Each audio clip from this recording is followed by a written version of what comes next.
চট্টগ্রামে গভীর সমুদ্রে মাছ ধরার ট্রলারের জেলেদের দুপক্ষের সংঘর্ষে বেশ কয়েকজন আহত হয়েছেন।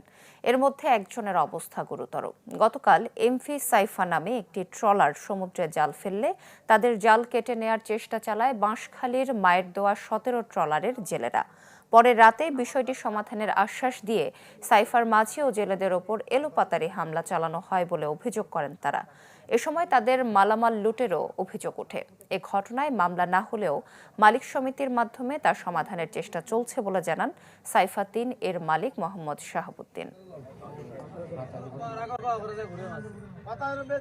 ভাঙাচুরা করবো, করার পর দিয়ে হেরা আরটা বোট আয়া ফিলিজ করে দিই মানি মাছ দূর দিয়া মানি এই ভাবটা হাটে লাগছে বাড়ি দূরি দিয়া মানি দিয়া বেকারে ফিটে ফাটেতেই গেছি গিয়া বোট ফাঁস কানাইছে আয়া ডাইরেক্ট বিড়ি দিয়ে ইট পাথর মারা শুরু করিয়া দিছে, ধুমধাক্কা মাঝিরে মারছে। আর একটা বোট আয়া আপনাদেরকে ফাঁসি দিয়ে ভিড়ে এরে এর দূরাতে আপনাদেরকে সিট লইয়া দামা মুগির ইয়ার গেজি লইয়া এরা আমাদেরকে এরা ফাতালি মারছে।